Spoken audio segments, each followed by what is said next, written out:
전능하사 천지를 만드신 하나님 아버지를 내가 믿사오며 그 외아들 우리 주 예수 그리스도를 믿사오니 이는 성령으로 잉태하사 동정녀 마리아에게 낳으시고 본디오 빌라도에게 고난을 받으사 십자가에 못 박혀 죽으시고 장사한 지 사흘 만에 죽은 자 가운데서 다시 살아나시며 하늘에 오르사 전능하신 하나님 편에 앉아 계시다가 저희로서 산 자와 죽은 자를 심판하러 오시리라. 성령을 믿사오며 거룩한 공예와 성도가 서로 교통하는 것과 죄를 사하여 주시는 것과 몸이 다시 사는 것과 영원히 사는 것을 믿사옵나이다. 아멘.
너희 몸은 너희가 하나님께로부터 받은 바 너희 가운데 계신 성령의 전인 줄을 알지 못하느냐. 너희는 너희 자신의 것이 아니라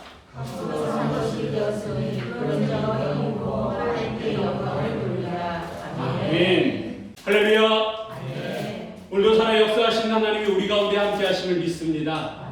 이 예배를 주관하시고 오늘부터 시작된 한 주간의 삶 속에 우리들과 동행함으로 말미암아 하나님의 놀라운 은혜가 여러분 삶 가운데에, 여러분의 가정 위에, 또한 여러분의 직장 위에, 하나님께 주신 기업 위에 충만한 한 주가 되시기를 주의 이름으로 간절히 축원합니다.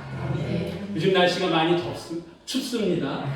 여러분, 날씨가 춥다라고 하는 것은 시간이 가는 거고, 시간이 가면서 점점 우리는 나이를 들어가고 있습니다. 요즘 여러분 아침에 일어나실 때마다 어떤 생각이 드십니까? 여러분 요즘 거울 보실 때마다 어떤 생각이 드십니까? 저는 아침에 일어날 때마다 그리고 거울 볼 때마다 약간 좀 우울해집니다. 왜냐하면 죄송합니다. 예전 같지 않은 것 같아요. 그래서 점점 좀 우울감이 없지 않아 있습니다. 때로는 누군가 같이 사진을 찍자 그러면 왠지 사진도 찍고 싶지 않습니다. 사진 찍어 보면 그 안에 죄송합니다. 웬 할아버지가 있는 것 같은 느낌이 들어서 점점 사진도 찍지 않는 것 같습니다. 우리가 시간이 지나면서 이 외모가 바뀌어지고 있죠. 외모뿐만 아니라 체력도 예전과 같지 않습니다. 그러다 보니까 그렇지 않아도 힘든데 점점 좀 스트레스 받는 게 늘어나는 것 같고 우울감이 증가하는 것 같습니다. 여러분은 자신의 외모, 키나 몸무게, 얼굴, 머리 등에 대해서 어떤 생각을 하십니까? 어느 취업 포털 사이트에서 최근에 대학생 694명을 대상으로 이 질문을 했다 그래요. 자신의 외모에 대해서 어떤 생각을 하십니까? 라고 질문을 했더니 이 대학생들이 대답하기를 여학생은 98%가 남학생은 90% 정도가 자신의 외모에 대해서 컴플렉스를 가지고 있다라고 대답했다고 합니다. 여학생들은요 평균 2.8, 남학생들은 2.3 자신의 부위에 대해서 불만족하고 있다라고 대답했다고 합니다. 특히 이 몸매와 몸무게에 대해서는 전체 응답자 가운데의 반 정도 되는 46.8%가 역시 불만족하고 있다고 합니다. 이런 대답이 나왔어요. 근데 문제는 이렇게 누구나 다 대답을 할 수 있는데 이 문제를 아주 심각하게 받아들이면서 외모에 대해서 강박적으로 집착하다 보면 어떻게 됩니까? 우리가 정상적인 삶을 살아갈 수 없다라고 하는 거예요. 자신의 신체에 대해서 지나치게 과도하게 생각하다 보면 불안하다 보면 일상의 삶을 살아갈 수 없습니다. 근데 여러분, 이게 젊은 사람들만의 생각이나라고 하는 거예요. 여기에는 청년들도 있고 30대, 40대, 50대, 60대, 70대, 그리고 80대 세대별로 다 있습니다. 이런 외모에 대한 생각이 젊은 사람들만의 생각이 아니라 어르신들도 저 역시도 그런 생각이 든다라고 해요. 거울을 볼 때마다 예전 같지 않아요. 예전에는 그래도 머리숱도 있었고 좀 그랬었는데 어느 순간 보니까 사진을 찍어도 머리숱이 없는 제 자신을 보면서 점점 자신감이 떨어지거든요. 그렇다 그러면 시간이 가면 갈수록 우리의 몸은 이렇게 달라질 텐데, 이렇게 변해갈 텐데 우리는 우리의 몸에 대해서 과연 어떤 생각을 가져야 되느냐. 여러분, 매스컴이나 TV 이런 걸 보면 젊은 사람들이 많이 나오잖아요. 멋있는 사람들이 많이 나오잖아요. 키도 180 이상 되고 막 근육질의 사람들이 남자, 여자 많이 나오잖아요. 그러면서 우리가 마치 저렇게 돼야지 행복하고 그렇지 않으면 요즘 청년들 말로 한다면 루저, 실패자가 되는 것 같은 사회는 계속해서 우리가 그렇게 몰고 가고 있는데, 이런 사회 현상 속에서 우리는 과연 우리 몸에 대해서 어떤 생각을 가져야 되나? 이건 제가 요즘 고민하는 문제 가운데 하나입니다. 성경은 과연 이 문제에 대해서 우리들에게 어떻게 말씀해 주시는지 오늘 이 고린도전서 6장에 나오는 이 말씀을 가지고 한번 같이 하나님의 은혜를 나누고자 합니다. 자, 먼저 우리 한번 19절의 말씀 우리 한번 다 같이 읽어보도록 하겠습니다. 너희 몸은 너희가 하나님께로부터 받은 바 너희 가운데 계신 성령의 전인 줄 알지 못하느냐. 너희는 너희 자신의 것이 아니라. 아멘. 이 말씀해 보니까요, 너희 몸은 하나님께로 받았다라고 성경은 우리들에게 말씀해 주고 있습니다. 그러니까 우리의 몸은 누구로부터 받았느냐? 우리는 부모로부터 받았다라고 얘기합니다. 근데 그 부모는 누구로부터 받았느냐? 거슬러 올라가면 결국 하나님께로부터 받은 몸이다. 그리고 성경은 또 뭐라고 얘기합니까? 거룩한 성령 하나님이 거하시는 성령의 전이다. 이렇게 말씀하고 있습니다. 다시 말씀드린다 그러면 예수 그리스도를 믿고 구원받은 성도의 몸은 우리의 것입니까? 아니다라고 합니다. 그럼 누구의 것입니까? 성령 하나님이 거하실 수 있도록 내어준 몸이다. 성령의 전이다. 이렇게 성경은 우리들에게 말씀하고 있습니다. 사도 바울이 이렇게 얘기하는 이유가 있습니다. 이렇게 선포하는 이유가 있어요. 사도 바울 당시 사람들은요, 이 몸에 대해서 크게 두 가지 사상을 가지고 있었다고 합니다. 하나는 영지주의적 관점이에요. 이 영지주의 사람들은 이 몸에 대해서 어떻게 생각하냐면 이 몸은 악하고 타락한 것이다. 이렇게 생각해 왔습니다. 그래서 이 몸을 경시하고 어떻게 해서든 본능을 자제하고 금욕적인 삶을 살아야만 된다라고 그들은 얘기했어요. 또 하나는요, 에피쿠르스적 관점인데 이 에피쿠르스적 관점은 인간의 몸이 전부다라고 하는 거예요. 이 몸 자체가 전부다라고 하는 거예요.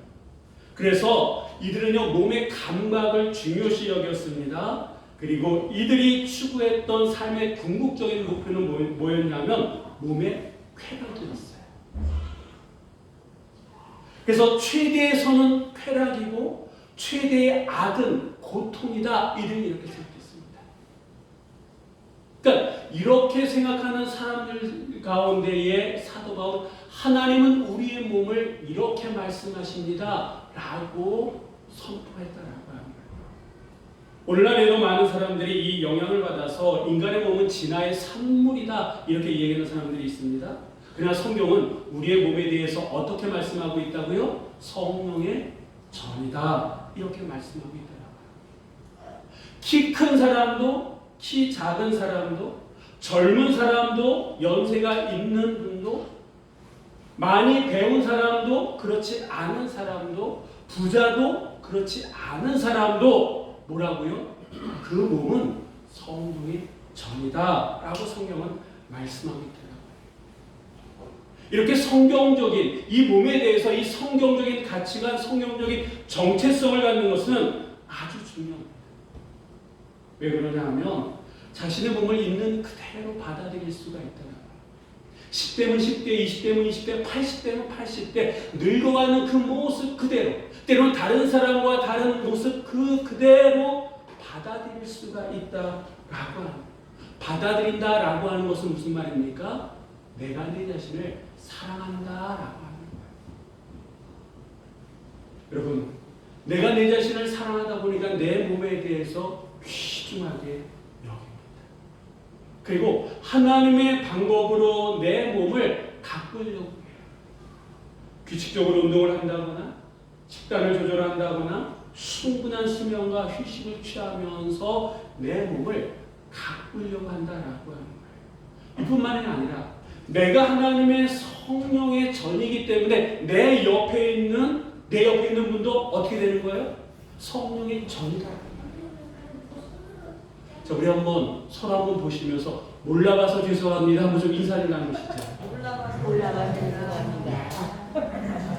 내가 성령의 전인 것처럼 내 옆에 있는 집사님, 내 옆에 있는 권사님, 내 옆에 있는 분도요 성령의 전이다라고 하는 거예요. 여러분, 다른 사람의 다른 점을 인정한다라고 하는 거예요. 나와 다른 그 점이 틀린 게 아니라 말 그대로 다르다라고 하는 것을 인정한다라고 하는 거예요. 어느 연예인은요 매사에 그럴 수 있지 뭐 이렇게 생각한다 그래요. 그러니까 그분이 그럴 수 있는 거예요. 때로 내가 그럴 수 있는 거예요. 왜? 다르니까. 근데 한 가지 중요한 것은 하나님의 영이 성령이 거하는 성전이 내 몸이요 내 옆에 계신 그분의 몸이다라고 하는 거예요. 근데 우리가 이렇게 우리 자신의 몸에 대해서 이런 성경적인 가치관이나 정체성을 갖고 있지 못한다 그러면 우리는 어떻게 됩니까? 다른 사람과 끊임없이 비교하면서 나는 왜 김영필 권사님보다 키가 작지? 비교의식, 열등의식에 사로잡힌다. 왜 나는 누구보다도 이렇게 잘생기지 못했지? 열등의식에 사로잡힌다라고 하는 거예요. 그리고 아까도 말씀드렸던 것처럼 미디어를 통해서 끊임없이 반복돼서 보여주는 그 멋있는 몸들, 이쁜 몸들을 보면서 왜 나는? 그러면서 누군가, 그것도 가장 가까이 있는 분들을 원망하면서 인생을 시간을 허비해 갈 수 있다라고 하는 겁니다. 그러나 성경은 우리들에게 우리의 몸은 뭐라고 말씀하신다고요? 성령의 전이다라고 말씀하고 있습니다. 젊은 사람도 건강한 사람도 그렇지 못한 건강이 덜한 사람도 연세가 있으신 분들도 성령의 전이다라고 말씀하고 있다라고 합니다. 자, 또 성경은 우리의 몸에 대해서 어떻게 말씀하시는지 보겠습니다. 20절의 말씀 우리 다 같이 읽도록 하겠습니다. 앞으로 산 것이 아니었으니 그런즉 너의 몸으로 하나님께 영광을 돌려라. 자, 이 말씀을 보니까요, 값으로 산 것이 되었다라고 말씀합니다. 샀다라고 하는 게 무슨 말입니까? 돈이든 뭐든 값을 지불했다라고 하는 거예요. 여러분이 직접 돈이든 뭐든 지불해서 성령의 전이 되셨습니까? 아니다라고. 그럼 내가 하지 않았다 그러면 누군가가 값을 지불했다는 거 아니겠습니까? 그럼 누가 지불했습니까? 그렇죠. 예수님께서. 예수님께서 지불하신 그 화폐, 그 수단은 뭡니까? 그분의 피. 우리는 그것을 그리스도의 보혈이다 이렇게 얘기합니다. 자신의 몸, 자신의 물과 피를 다 쏟으시면서 누구를 산 거예요? 우리를 샀다라고 하는 거예요. 성령이 전이 되어야 될 우리의 몸은 아담과 하와의 죄로 인해서 속임의 노예가 됐습니다. 고린도전서 6장 9절로 10절까지 말씀 쭉 보면 죄로 인해서 불의와 음행, 우상 숭배, 간음, 탐색, 남색, 도적, 탐욕, 술 취함의 노예가 되었다라고 하는 거예요. 한마디로 하나님 나라를 유혹으로 받을 수 없게 되었다라고 합니다. 그런 우리들을 하나님께서는 그냥 내버려 두실 수 없으셔가지고 누구를 보내신 겁니까? 독생자 예수 그리스도를 이 땅에 보내신 거예요. 그 사건이 바로 성탄. 이제 우리가 다음 달에 준비해야 될 성탄입니다. 그분이 없으셨다 그러면 우리는 여전히 죄의 노예가 되어져서 하나님의 유업을 받을 수 없는 존재로 살아갈 수밖에 없었는데 주님께서 이 땅에 오시고 물과 피 흘리시면서 당신이 친히 희생제물이 되어져서 우리를 사셨다라고 하는 거예요.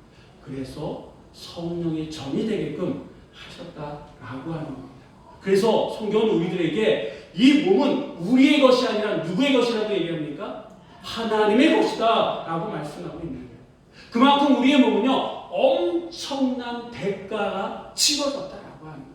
내가 인정하든 인정하지 않든 이 자리에 앉아있는, 이 자리에서 하나님 앞에 신령과 진정으로 예배드리고 있는 우리는요 하나님의 엄청난 대가가 치러진 몸이다라고 하는 거예요. 여러분, 우리는 하나님의 형상으로 만들어졌습니다. 믿으십니까? 네. 십자가의 대가를 치르고 사신받은 존재입니다. 믿으십니까? 네. 성령이 거하는 전입니다. 믿으십니까? 네. 이게 우리다, 우리 몸이다라고 하는 거예요.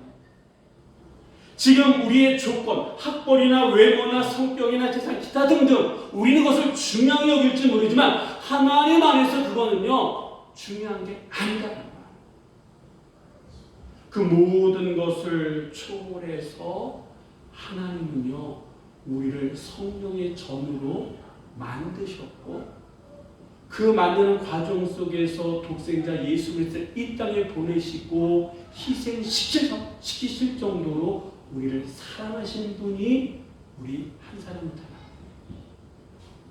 여러분, 만약에 가정입니다. 만약에 2000년 전에 다른 사람 아무도 없고 나 혼자만 있었다라고 할지라도 하나님께서는 독생자를 이 땅에 보내셨고 그 십자가에서 희생제물로 삼으셨을까요? 안 삼으셨을까요? 여러분 생각 어떠십니까? 저는 확실하게 이 시간 말씀드립니다만 그렇게 여전히 하셨다라고 합니다. 왜? 그 정도로 나를 사랑하신다라고 합니다. 그 정도로 우리를 사랑하신다라고 합니다. 내가 젊든 내가 나이가 많이 들었든 내가 건강하든 그렇지 않든 하나님 안에서 우리는 독생자 예수 그리스도 이 땅에 보내시고 희생할 정도로 사랑스러운 존재다라고 하는 거예요. 그게 지금 우리의 몸이요 우리 자신이다라고 하는 거예요. 그런데 성도들 가운데 어떤 분들은요, 내 몸 내가 마음대로 하는데, 내 거 내가 마음대로 하려고 하는데 누가 뭐라 그래? 이렇게 말씀하시는 분들도 없지 않아 있습니다. 근데 우리는 그분들을 향해서 착각하지 말아요. 당신의 몸은 당신의 것이 아니라 하나님의 것이라고. 당신의 시간은, 당신의 그 재물은, 당신이 가지고 있는 그 재능은 당신의 것이 아니라 누구의 것이라고요? 하나님의 것이다 라고 얘기해 줄 수 있어야 됩니다. 그렇다 그러면 하나님께서 이렇게 엄청난 대가를 지불하시면서까지 왜 우리를 성령의 전으로 만드셨느냐라고 그 목적이 어디에 있느냐라고 내가 누구만큼 잘나고 멋있고 똑똑하고 정말 잘나가고 촉망받는 사람이라고 그래 나 정도면 누군가 그렇게 해줘야지 라고 생각할 수 있겠습니다만 여러분 우리가 우리 자신을 생각해도 그렇게 잘난 모습 없잖아요. 더더군다나 하나님이 친히 이 땅에 오셔가지고 십자가의 희생 때문에 될 정도로 내가 대단한 존재가 아니잖아요. 그러함에도 불구하고 하나님께서 그렇게 하셨다라고 하는 것은 그 안에 특별한 하나님의 뜻이 있는 거 아니겠습니까? 왜 하나님께서는 그렇게까지 희생을 치르시면서 우리 한 사람 한 사람을 성령의 종으로 만드셨느냐? 성경은 이렇게 말씀하시는데 20절 하반절의 말씀을 한번 다 같이 읽어보도록 하겠습니다. 하나님께 영광을 돌리라. 뭐라고요? 하나님께 영광을 돌리라. 그렇죠. 하나님께 영광을 돌리라 이렇게 말씀하고 있습니다. 이 말씀은요 우리 몸에는 분명한 목적과 방향이 있다라고 하는 거예요. 하나님께서 이렇게까지 우리의 몸을 성령의 전으로 만드신 이유가 있다라고 하는 거예요. 우리 모두는 최소한 우리가 예수 그리스도를 믿고 그분을 우리의 구세주로 믿고 고백한 우리라 그러면 하나님께서 우리의 한 사람 한 사람을 통해서 하나님께 영광 돌리기를 원하신다. 하나님께서 독생자 예수 그리스도를 희생하시면서까지 우리를 성령의 전으로 만드신 것은 우리의 몸을 통해서 우리의 삶을 통해서 하나님께 영광 돌리기를 원하고 계시다라고 하는 거예요. 근데 하나님께 영광 돌린다라고 하는 이 말 자체가 약간 좀 추상적인 그런 뜻이 담겨질 수도 있습니다. 그래서 구체적으로 실제적으로 하나님께 우리의 몸으로 하나님께 영광 돌리는 그것은 무엇인가라고 했을 때 뭐니 해도 첫 번째는요 하나님께 예배하는 삶이다라고. 여러분 성령의 전입니다. 여러분 예배하는 것, 예배 장소, 성전의 가장 중요한 목적은 어디에 있는 겁니까? 예배다라고. 예배. 왜 하나님께서 독생자를 희생하시면서까지 우리를 성령의 전으로 다른 것도 아니라 성령의 전으로 만드셨느냐라고 하는 것은 그 성전의 제일 목적인 예배. 다시 얘기하면 우리가 하나님 앞에 예배자의 삶을 살게끔 하기 위해서다라고 하는 겁니다. 그래서 예배가 중요합니다. 그래서 그 예배를 위해서 우리의 모든 것을 내어 드리면서까지 예배를 지켜나갈 수 있는 신앙의 모습이 우리 안에 있어야 됩니다. 근데 우리 안에는 어떤 마음이 있습니까? 이번 주 예배 드리지 못하면 다음 주 예배 드리면 되지 뭐. 다음 주 예배 드리지 못하면 그 다음에 또 시간이 되면 예배 드리면 되지 뭐. 우리는 늘 우리 중심적으로 생각한다라고. 환경이나 조건이 되면 예배 드리고 그렇지 않으면 다음에 드리면 되지. 네, 여러분 우리의 몸은 우리의 삶은 방향과 목적이 있다라고 해요. 하나님은 분명히 성경을 통해서 우리에게 말씀하십니다. 우리의 몸은 성령의 전이라. 하나님 앞에 예배 드릴 수 있도록 그렇게 만들어 놓으셨다고.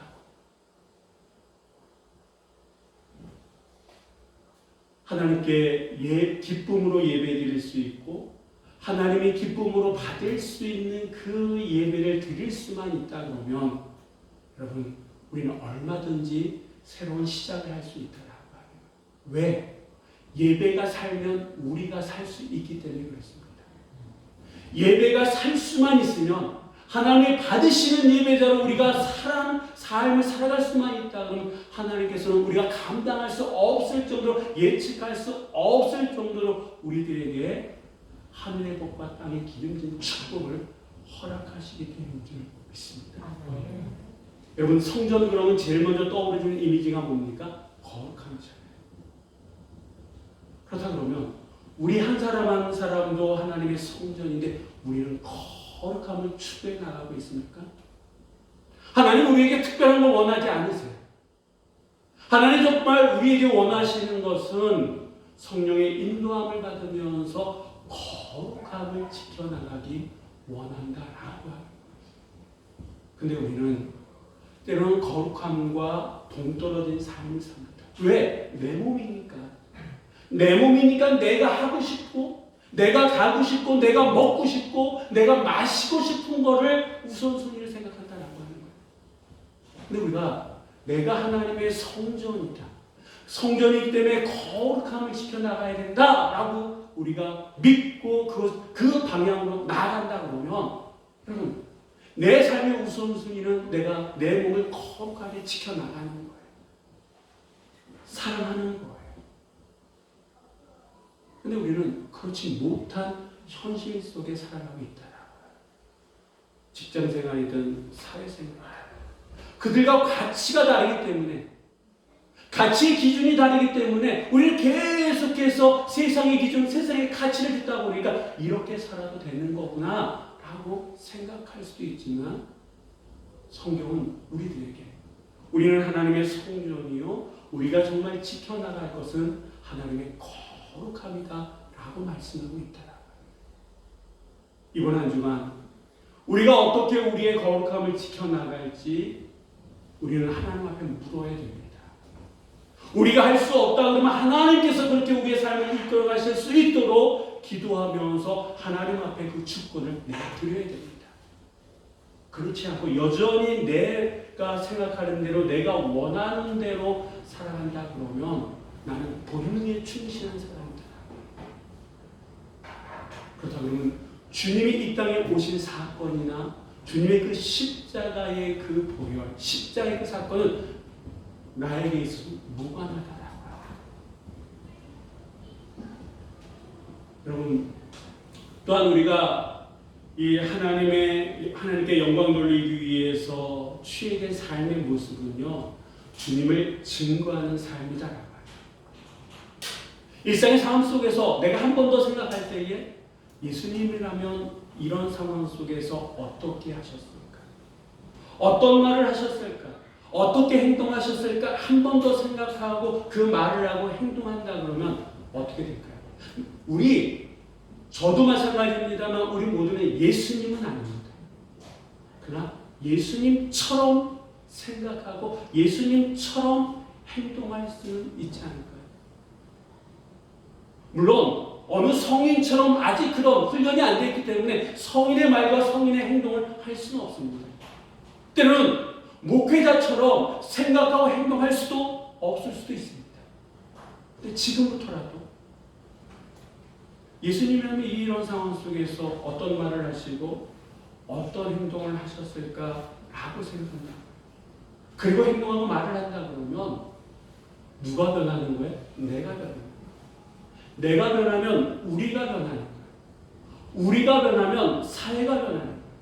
사회가 변하면 나라와 민족이 바뀌는 거고 나라와 민족이 바뀌면 지구촌이 달라지는 거 아니겠습니까? 그렇다면 왜 우리가 그렇게 기도하고 그렇게 하나님 앞에 간구하고 있음에도 불구하고 이 나라의 민족, 이 사회가 바뀌지 않느냐? 왜 바뀌지 않는 겁니까?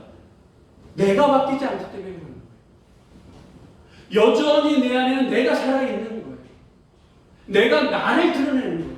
주님을 증거하는 것이 아니라 여전히 내가 내 자신을 드러내기 이 때문에 세상은 바뀌지 않는 거 아닐까요? 그렇다 그러면 지금부터라도 내가 주님을 증거하려고 한다. 때로는 손해볼 수도 있고 희생해야 되는 자리가 심심치 않게 와서 내 자신도 부담스럽다 할지라도 거기서도 작은 일에서부터 주님의 모습, 주님의 향기를 드러낸다 그러면 달라지지 않겠습니까? 여러분, 아름다운 몸, 아름다운 삶, 이게 뭘까요? 우리의 몸으로 실천할 때 그 모습이 나타난다라고 합니다. 우리의 몸을 거룩한 도구로 나타내 보일 때 그 삶이 우리의 현실된다라고 하는 겁니다. 샘 레벤슨이라고 하는 사람이 쓴 시인데요. 시간이 알려주는 아름다운 비결이라고 하는 시입니다.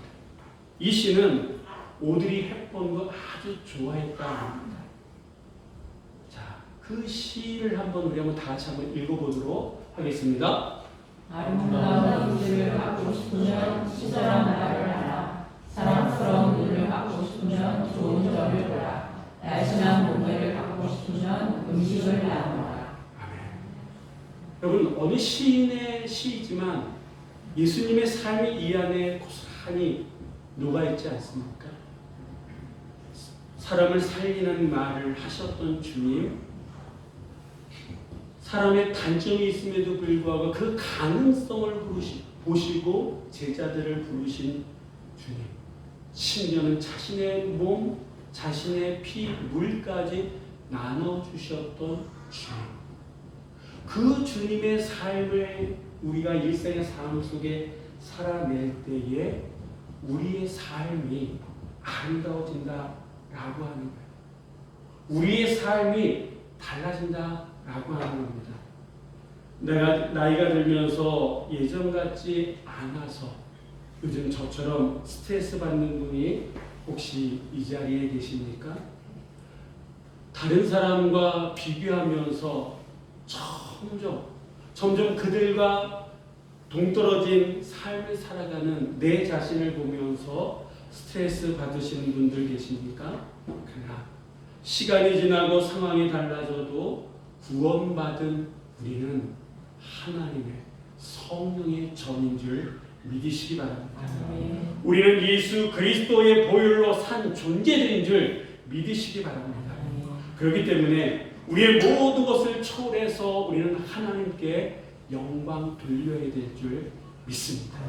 예배 중심의 삶, 그리고 주님을 증거하는 삶, 이러한 삶을 통해서 하나님께서는 우리의 삶을 하나님의 그 백성으로 하나님의 자녀로 만들어감을 믿으시고 이번 한 주간 정말 삶 속에서 큰 일이든 작은 일이든 삶 속에서 하나님께 영광 돌리는 여러분 모두가 우리 모두가 되시기를 주의 이름으로 간절히 축원합니다. 기도하시겠습니다. 할렐루야. 그렇고 자비로우신 아버지 하나님 감사합니다. 오늘 저희를 사랑하여 주셔서 하나님 앞에 하나님께 영광 돌리는 모습 또한 그러한 태도로 주 앞에 나왔습니다. 이 시간 드려지는 이 예배가 우리의 삶의 최고의 시간이 되게 하시고 이 시간 받은 은혜를 통해서 예수 그리스도를 증거하는 삶을 살아내게 하심으로 말미암아 이번 한 주가 하나님께 영광 돌리는 삶을 살아낼 수 있는 저희 모두가 되게 하여 주시옵소서. 주께서 우리 가운데 함께 하심을 믿고 우리 주 예수 그리스도의 이름으로 기도드립니다. 아멘.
진리여 생명이 되셔서 우리를 하나님 나라로 인도하시는 예수 그리스도의 은혜와 죄인들을 구원하시려고 자기 아들 십자가에 버리신 하나님 아버지의 극진하신 사랑하심과 죄인들을 하나님의 자녀 삼으시고 하나님의 일하게 하시는 성령의 역사하심과 위로하심과 교통하심과 사랑하심과 하나 되게 하심, 주의 말씀을 들으며 새롭게 자신을 헌신하고 돌아가는 온누리 교회, 우리 영진 교회 사랑하는 성도들, 가정과 기업과 자녀들 위해, 그리고 피값으로 세우신 하나님의 교회 위에 지금부터 영원히 함께 하시기를 간절히 축원하옵나이다. 아멘.